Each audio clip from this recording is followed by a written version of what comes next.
陶瓷是中国的一大发明，也是历史人类的一大发明。书画呀，它是指的钢铁还有烂，这瓷比钢铁还好，它不烂，它永远不烂。 It is a history of interconnectedness. You can trace big social movement. 不只是你去用它，而且是呈现这么用的人背后他的品味。And if a piece would break, my heart would break with it.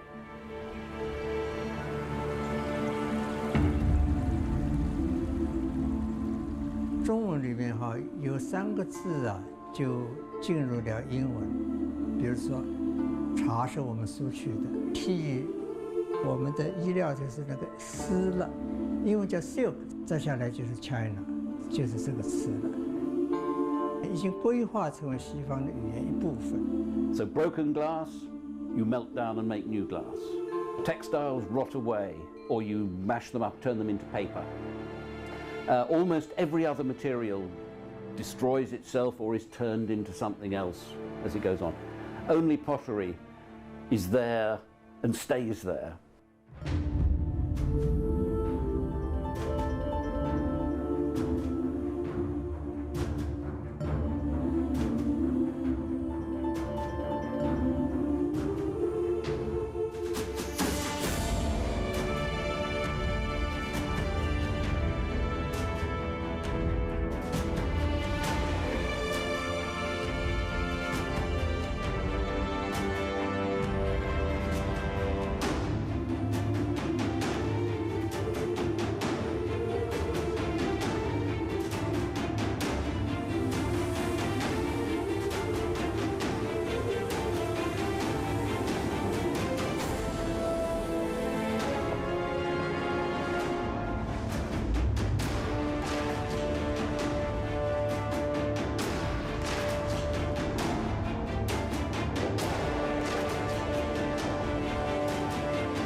德国东部古城德累斯顿，易北河畔矗立着一座巴洛克建筑——茨温格宫。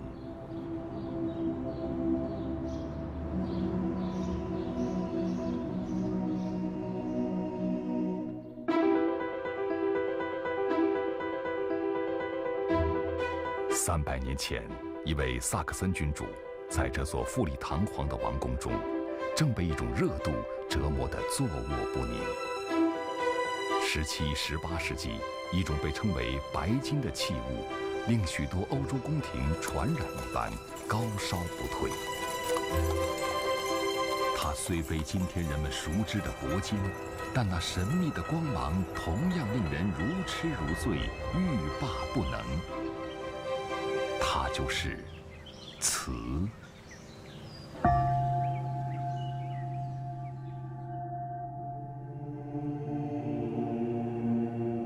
1717年，这位奥古斯特2世和普鲁士国王做了一场令人大跌眼镜的交易，向世人展示了什么叫为爱痴狂。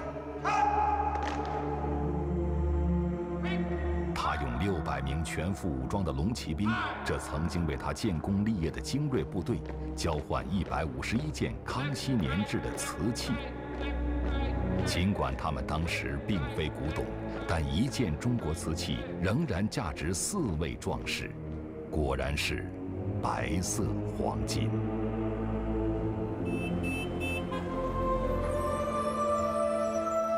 物是人非，传奇依旧。奥古斯特2世和那些龙骑兵战士早已进入历史，而那些中国瓷器却仍然留在这个已经改为德国国家艺术博物馆的茨温格宫中。这7件青花大罐就是其中一部分，从此他们有了一个新称呼——龙骑兵瓶。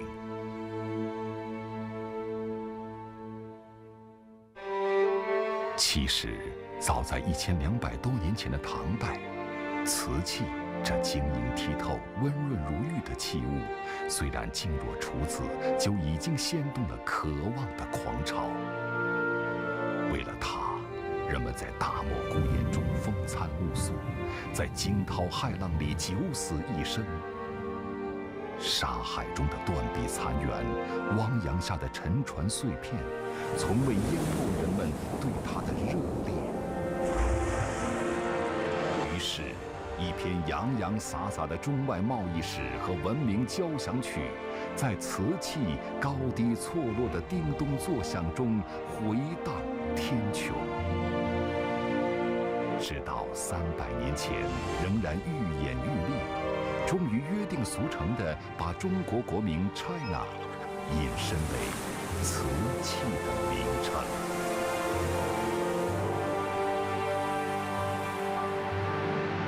陶瓷是中国的一大发明，也是历史人类的一大发明。毫无疑问的是，世上本无瓷。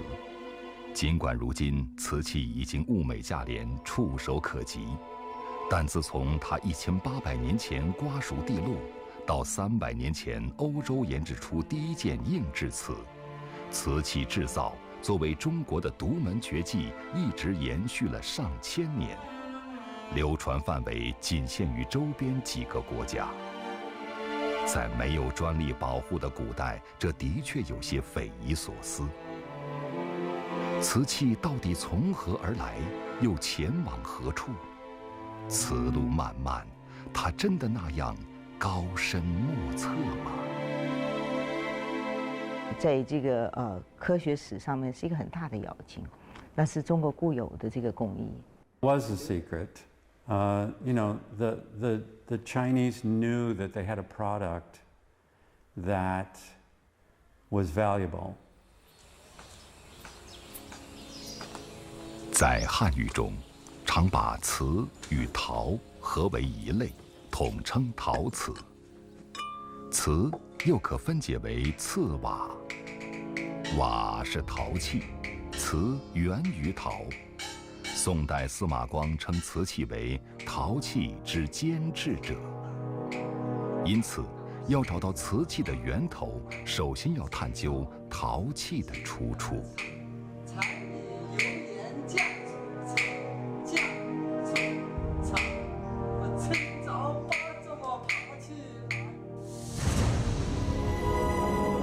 虽然瓷器在中国一家独大，它的鼻祖陶器却在全球遍地开花。在世界各大文明中，很难说谁是最早的制陶高手。考古证明，距今1万年前，北非一带就有了陶器。随后又发现，日本绳文人制造陶罐的历史早于1万年前。2012年末，美国考古学杂志评出当年的世界10大考古发现，中国江西仙人洞遗址出土的古老陶片赫然在列，时间确定为2万年前，这是目前世界已发现陶器的最早年代。经过复原，它们原来是一件大陶罐的组成部分。巧合的是，这仙人洞遗址离瓷都景德镇相距只有70多公里。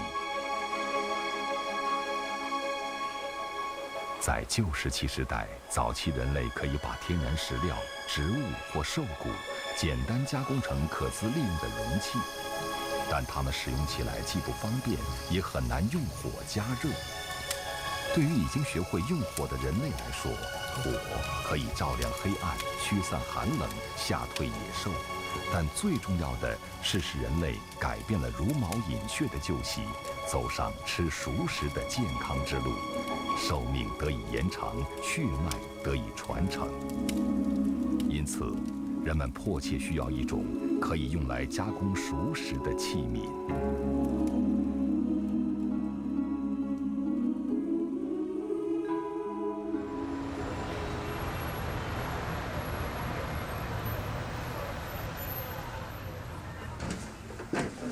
已经花甲之年的英国人奈吉尔·伍德一生酷爱中国文化，他的家几乎就是一个陶瓷作坊。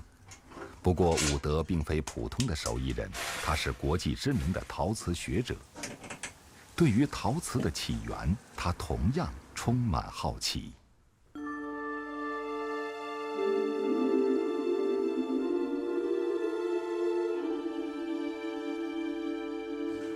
I think that's a very, very difficult subject. Lots of scholars have tried to understand this great leap, that allowed this to happen.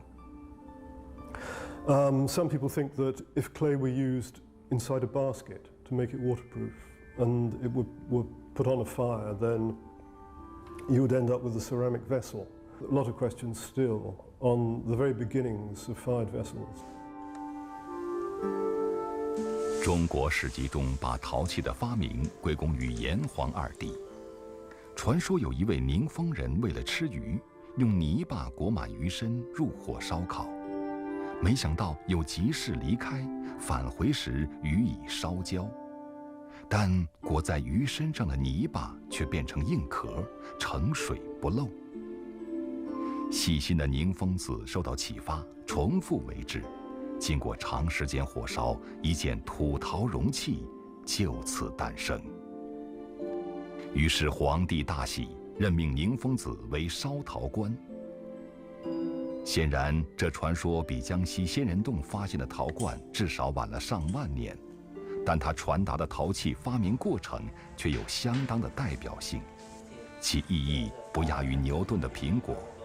就像一位英国学者所说，陶器是文明的指数。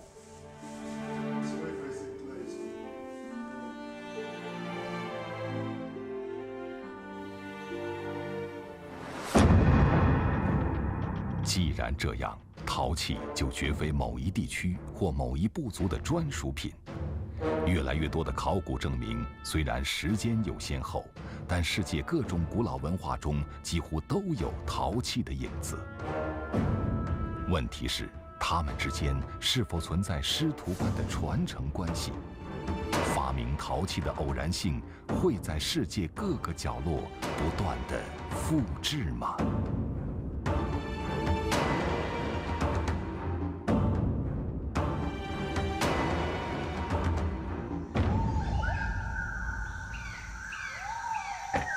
中国云南西双版纳，像玉南恩这样还在用古法制陶的人已经越来越少，因为瓷器早已后来居上，陶器时代似乎只是一份久远的记忆。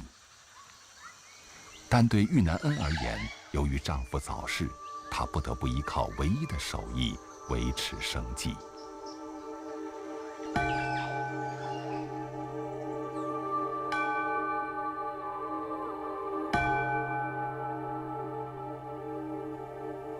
ก็กระดูกผมเปียกอ่ะมันบอกเขาได้ไม่เอาตื่น出乎意料的是，在玉南恩简陋的作坊里，并没有窑炉存在，不知道他的陶器是怎么烧造的。结论居然简单之极，玉南恩只需在地上堆满木柴，把陶坯直接摆放其上，四周覆盖稻草，再用黄泥密封。最后通过小孔点火，剩下的就是长达10小时的等待了。这和黄帝时期宁疯子的办法如出一辙，虽然原始，却正好为制陶术的开创与传播提供了实证。在古人发明窑炉之前，这种平地堆烧的方式曾经被普遍使用。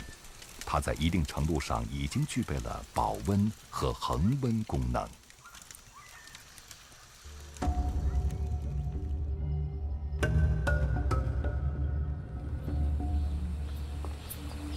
有学者认为，目前的历史研究远远低估了远古人类跨地域的长距离交流。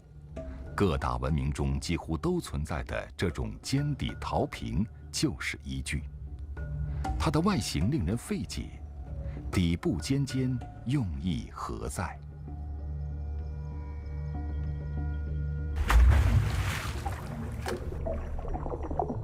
普遍的看法，它们是古人的取水用具。当尖底瓶放置水中，会因头重脚轻，瓶口自动倾倒，于是水从口入。但也有学者持反对意见，认为它就是一种礼器。无论如何，若没有源流关系，这怪异的器物为何在几千年前广泛流行？交流一直是一个特别吸引人又很复杂的一个问题，人的移动性也很强，因为你要考虑到这是一个长时段的，这是可能是一个几百年、上千年的一个活动。或许陶器在不同文明之间既有传承，也完全可能自成一体，因为陶器的原料几乎随处可见，可以轻而易举地就地取材。而水同样对人类不可或缺，如影随形。当土遇到水，立刻柔软了身躯，可以随心所欲团造成各种器物。在东西方两大文明中，对人类的起源都有团土造人的传说，一个是女娲，一个是上帝，不知他们谁抄袭了谁，还是心有灵犀。至少可以说，这水土因缘是文明之本，它们只需一个升华的契机——火。当天然之火变成人类手中的火把时，它让泥土在烈焰中摇身一变，幻化为陶。如果没有火，人类或许永远走不出洪荒时代。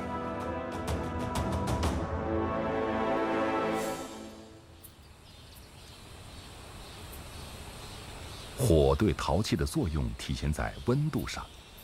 用遇难恩的简单方法，虽然能让烧陶的温度接近900摄氏度，但由于没有窑炉，控制温度难度极大。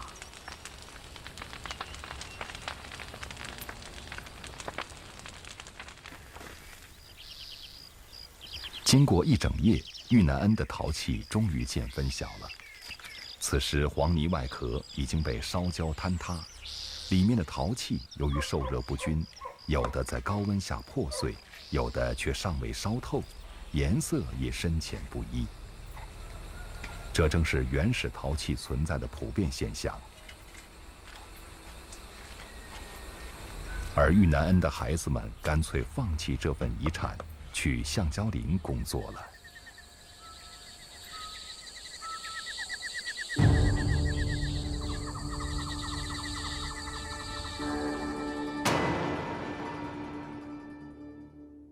1954年，考古人员在清理西安东郊的半坡遗址时，除了发现大量彩陶之外，还发现6处并不起眼的土堆。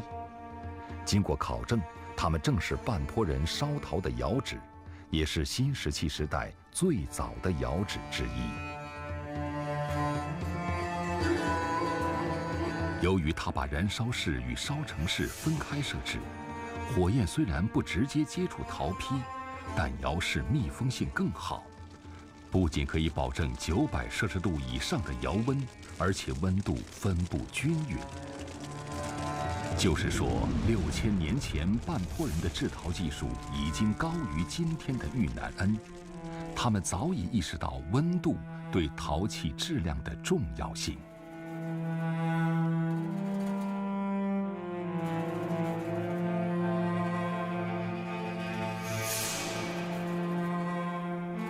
这个人面鱼身图案来自半坡遗址出土的一件彩陶盆上，但这个美丽的陶盆却充当着一个悲剧角色。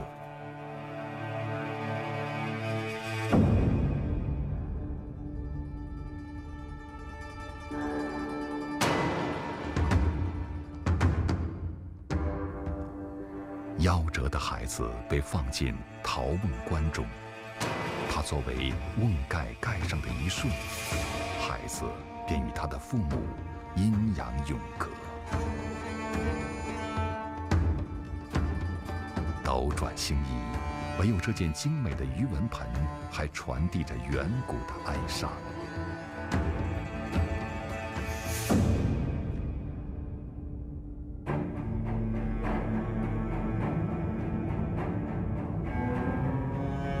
此同时，陶器文明依旧在世界各地不谋而合地平行前进着。从尼罗河到两河流域，从印度河到黄河、长江一线，陶器上不仅出现了飞禽走兽、山水树木，还出现了人物和交通工具。人们的祈求与希望，现实与幻想，都在陶器上自由徜徉。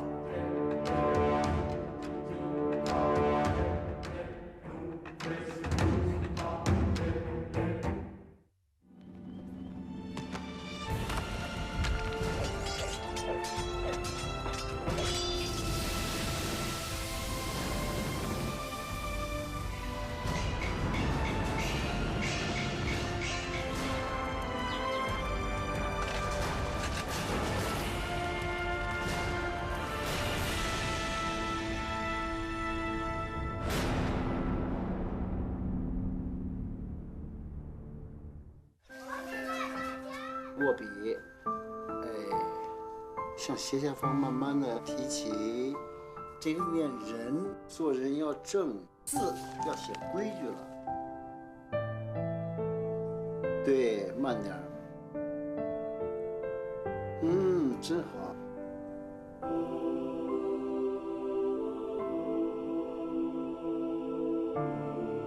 今天开始，枝干运山。你们就是我们本族的成员，接谱。谢谢。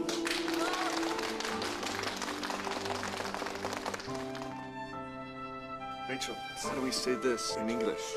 Happy Chinese New Year.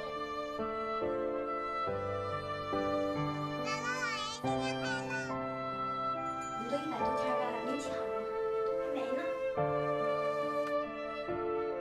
老爷回来了，老爷定吧。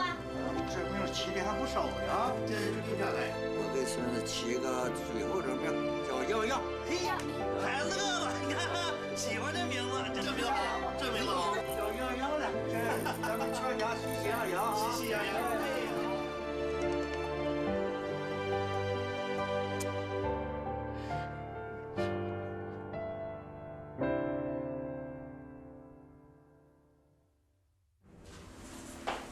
这是4000年前龙山文化的标志——蛋壳陶。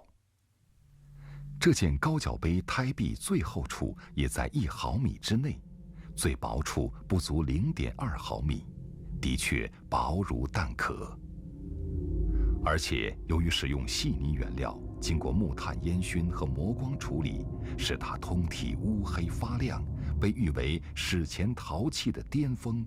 是当时地球上最精致的手工作品。制造黑陶，这是一种非常尖端的技术，当时可能只掌握在少数人的手里，而且这少数人可能也都是属于贵族阶层的、社会上层的，掌握这种当时的高科技。就是科技发达的今天，制造一件蛋壳陶也绝非易事。何况它过于轻薄，不经磕碰。即使位高权重的部族首领使用起来也一定战战兢兢。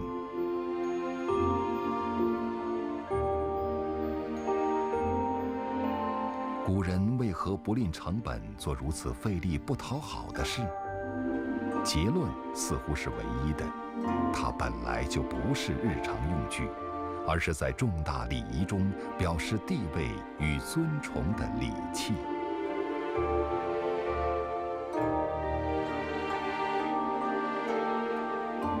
从粗陶到彩陶，再从彩陶到黑陶，一条不断递进的脉络开始显山露水。那就是人类对这种泥土制品的诉求正趋于高贵和神灵化。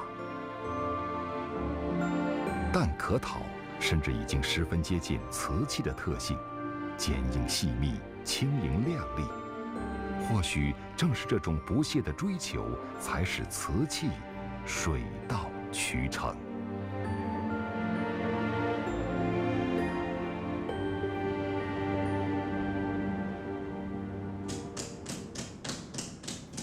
陕西省澄城县的白中俊夫妇，他们一直沿袭古法，使用加沙粘土制作沙陶。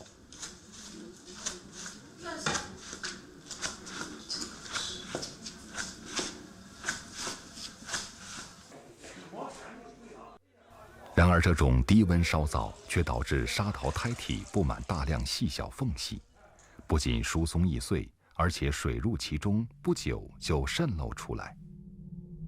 这和早期陶器如出一辙。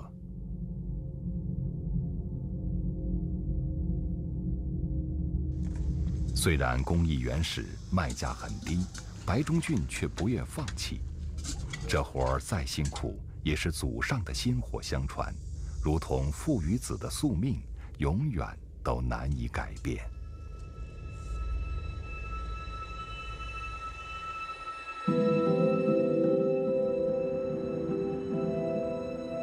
虽然不能用上天眷顾来解答某种历史现象，但若非如此，为何中国人恍如一觉醒来就找到了解决几乎所有制陶难题的办法？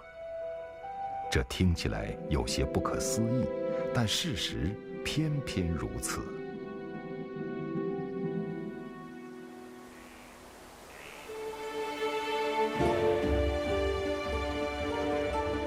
龙山文化的陶器举世闻名，但黑陶之外，人们很少知道同时期还有一种更加接近瓷器的白陶。这件陶器名叫龟。值得注意的是，它与众不同的白色胎质。原来它并非来自一般的粘土，而是含有大量制造瓷器所必需的瓷土。瓷土在经受1200度以上的高温后，不仅不会碎裂，反而更加坚硬细密，水不能侵。如果再用釉料涂盖，就基本可以与瓷器为伍了。问题是，4000年前的新石器时代，是谁最早发现了瓷土的秘密？每当此时，人们不得不遗憾文字的缺失。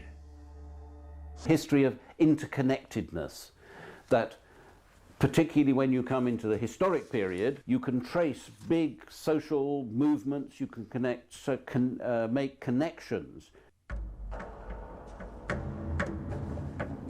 迄今为止，古巴比伦和古埃及文明成体系的文字都早于中国，他们也都有发达的陶器制造业。古希腊陶器更是美轮美奂，可惜他们都没有类似龙山白陶的器物出现，自然更谈不上文字记载。于是上天的眷顾又归于偶然。当大家各自尝试用不同材料制造陶器时，不排除有人偶然利用家门口的白色瓷土制造陶坯，又恰逢木柴干燥，封住火力，把陶窑的温度烧过了头。可以想见，本以为闯下大祸的陶工满头大汗，开窑一看，眼前的一切难以置信。一炉洁白明亮、声音清脆的白陶横空出世。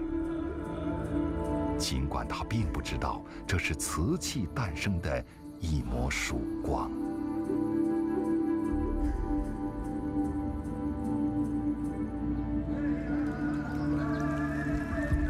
历史经验证明，人类一旦发现某种更为先进的生产技术之后，就会如法炮制，把偶然的发现变成有意的追求。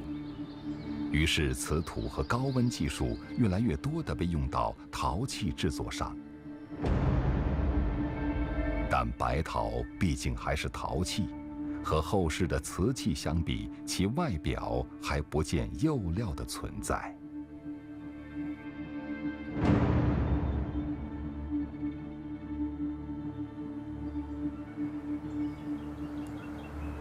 云南省西蒙县瓦山，山高林密，云海缭绕，在这种封闭的环境中，潜藏着许多古老的历史遗存。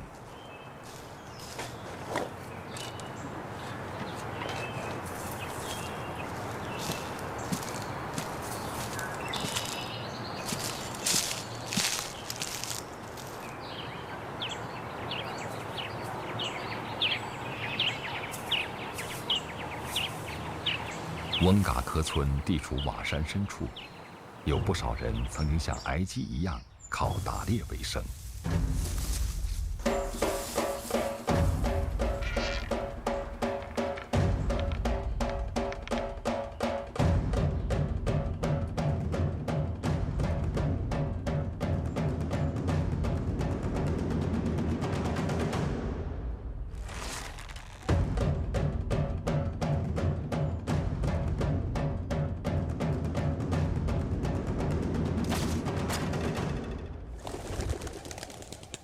过去千百年，这片森林满足着人们的各种需求。今天世道却似乎变了，埃及空手而归。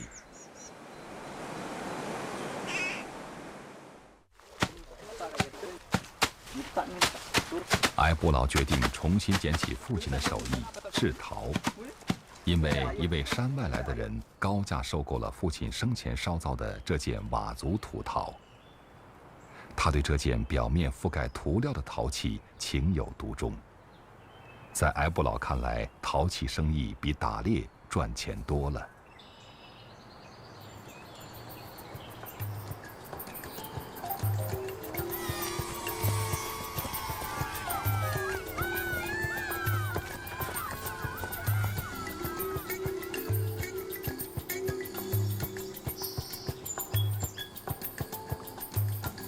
除了那件陶器，父亲还给埃布劳留下了一小块类似松胶的物质。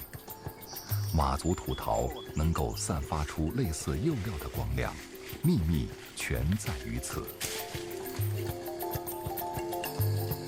埃布劳决定进山寻找更多的树胶，尽管在这片原始森林中如同大海捞针。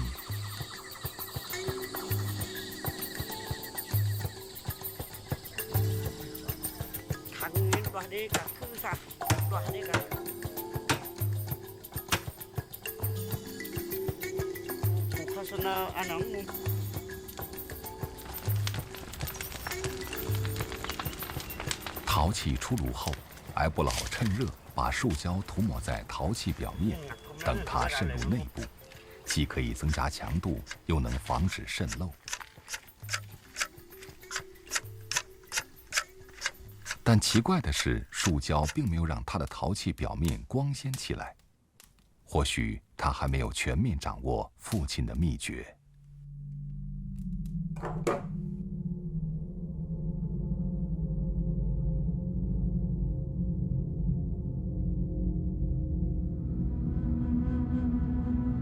无论如何，这是现存最古老的陶器上光法之一。尽管没有任何史料记载，但毋庸置疑，人类一直在尝试各种办法，让陶器变得光彩夺目。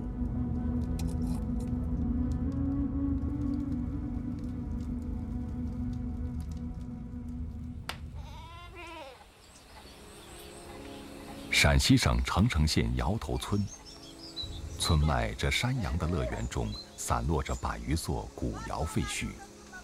尽管一片凋敝，却依稀可以感受到历史上这里曾经的喧嚣与繁忙。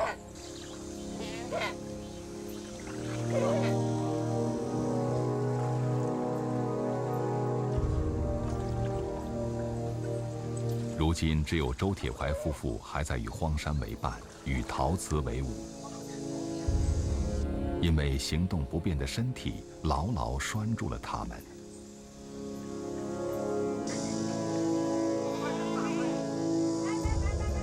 窑头村废弃的炉窑至少都有100年历史。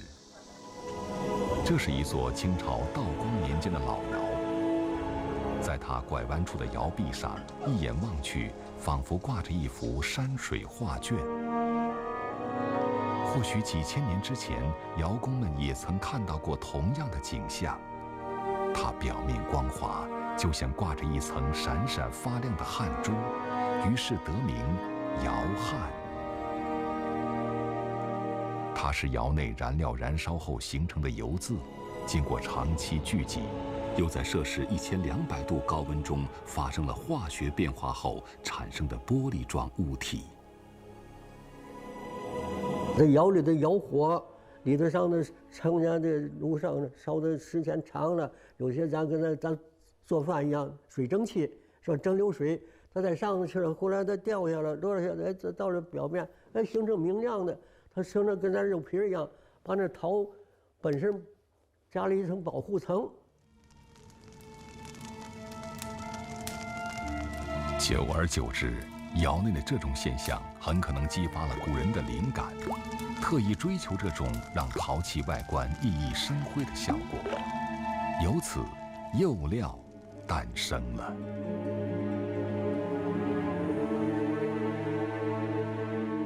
经过对大量古代窑址的考察发现，干草和木材是当时陶窑使用的主要燃料，它们的灰烬正是制造釉彩的重要来源。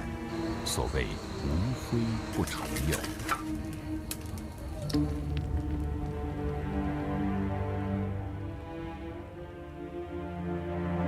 最晚在3000年以前，中国人就掌握了草木灰釉的技艺。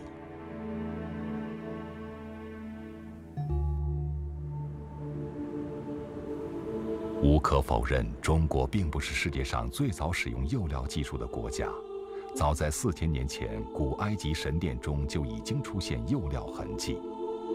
但是什么原因使中国的陶器文明在几乎无限接近瓷器水准之后，忽然放慢了前进的步伐？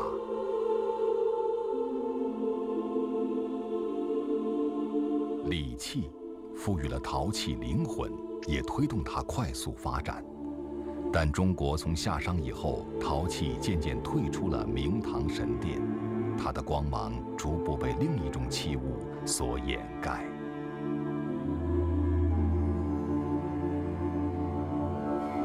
许多人以为古代青铜器本来就是这种青绿色，但事实上这是千百年氧化的结果。青铜，铜与锡的合金，它刚出炉时完全是黄金般的质感与颜色，它的沉稳坚固和高贵华美，确实让易碎的陶器黯然失色。中国陶器之路，只能另辟蹊径。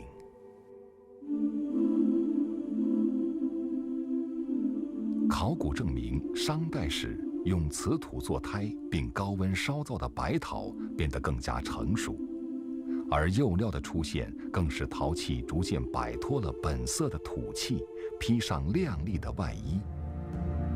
但不少学者认为，中国瓷器的初级阶段已经在青铜器的阴影下不动声色地悄然来临，即所谓釉陶或原始瓷。陶在商代时候，这硬陶啊，跟这个出现了瓷的转化。瓷器虽然源于陶器，却又有本质的不同。首先，它必须以瓷土做胎；其次，烧造温度必须超过1200摄氏度，烧成后胎体坚硬密实，透水率极低。第三，胎质表面必须覆盖以高温玻璃质釉料，光亮润滑。而所谓原始瓷，或许瓷土纯度还不够，烧造温度虽高却不稳定，釉料的来源也比较单一。尽管这些说法还存在争议，但无可否认的是，从陶到瓷绝非一蹴而就那样简单，其间必然经历一个漫长的量变过程。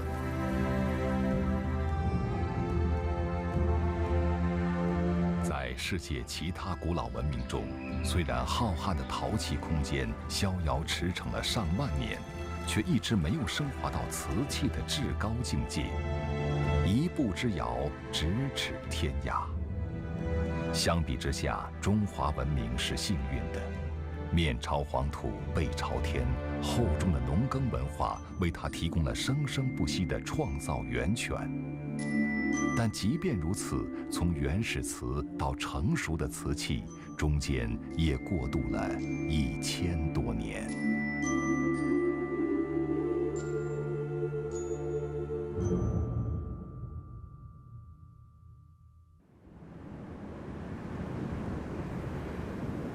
浙江上虞石浦村，58岁的董水根负责照看一片枝繁叶茂的茶园。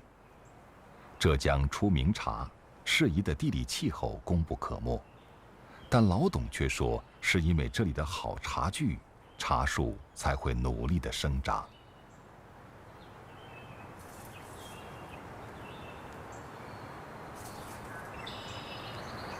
董水根家附近就是郁郁葱葱的四峰山，令人难以揣测其中奥秘。山北坡一片普通的竹林，名为小仙潭。虽然没人说得清仙字何处，但一个仙字足以令人充满遐想。或许从这些散落在草丛中的瓷片上，就可以呼吸到一段失落的文明。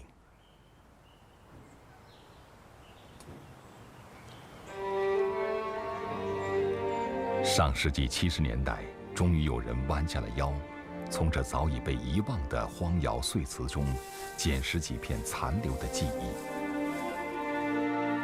经过一番化学和物理的科学解码，跨越1800年的隔空喊话，令人恍然大悟。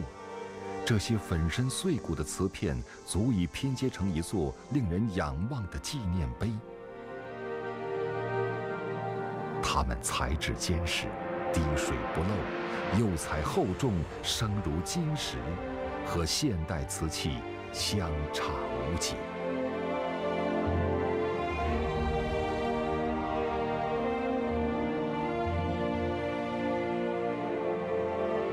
假如时间可以逆转，一幅喧嚣热闹的画面就会跃入眼帘。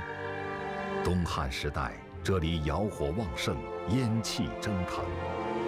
由于遍地瓷土、漫山松林，制造瓷器所需的材料、燃料和釉料都可以就地解决。而最能发挥热效率的龙窑，自从商代发明以来，也恰逢其时的更加成熟。轻易就可以把炉温烧到1300度。总之，这里具备烧造瓷器的一切条件。从原始瓷到成熟瓷，经过上千年的孕育，终于到了咕咕落地的一天。迄今为止，世界上已知最早的真正意义上的瓷器，就诞生于此。小仙潭。虎子，一只血盆大口又憨态可掬的老虎，是瓷器诞生之初的常见器具。它算不上精美，却风趣活泼。高雅的瓷器何以一出生就充满幽默之风？有人说它是盛装热水或木炭的熨斗，也有人说它只是浇花的水器。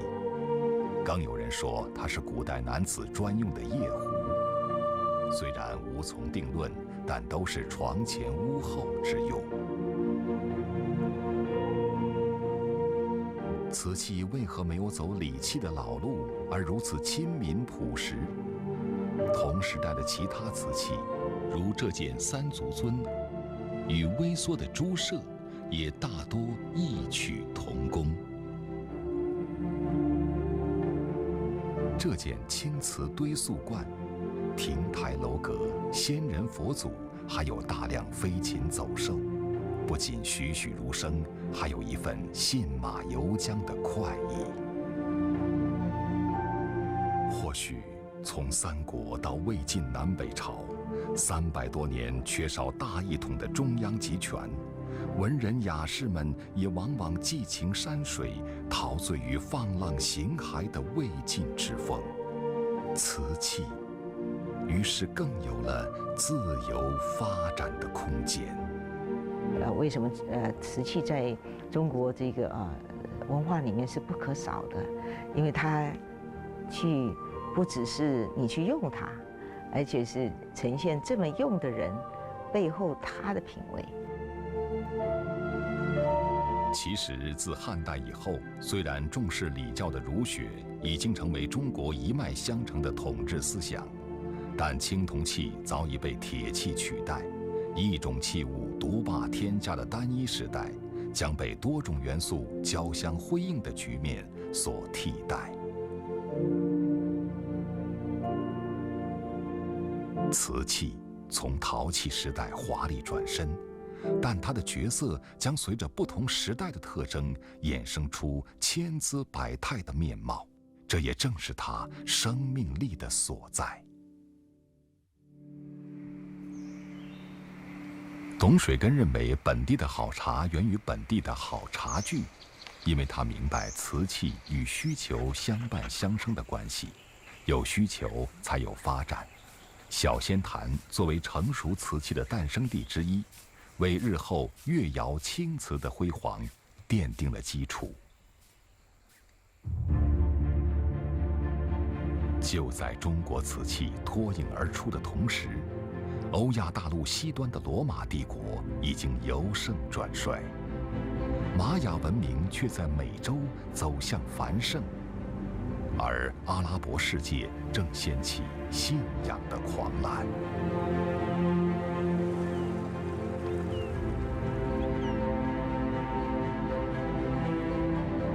此时，东西方虽然仍处于隔绝状态，但汉代的张骞、班超、甘英等人都曾出使西域，最远到达波斯湾。东晋的法显去天竺取经，更是陆路而去，海路而归。丝绸之路，无论陆地与海洋，都在酝酿一场辉煌的爆发。中国也在分久必合的谶语中慢慢重合，即将迎来一个前无古人的盛世年华。瓷器，无论它愿意与否，都将被时代裹挟着一路前行，和丝绸、茶叶一起，成为中国几千年文明史和中外文化交流史的见证。钢铁还有烂，这瓷比钢铁还好，它不烂，它永远不烂。Almost every other material destroys itself or is turned into something else as it goes on. Only pottery is there and stays there. 瓷器贸易，这个令人魂牵梦萦、不畏狂沙巨浪、万里沉浮的交响乐章，一经奏响就抑扬顿挫，振聋发聩。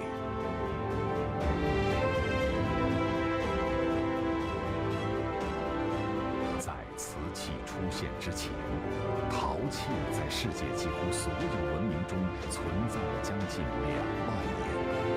相比之下，成熟瓷器的年龄只有陶器的1/10。有人说，陶器是人类早期文明的标志。那么，瓷器又将在接下来的人类历史上起着怎样的作用？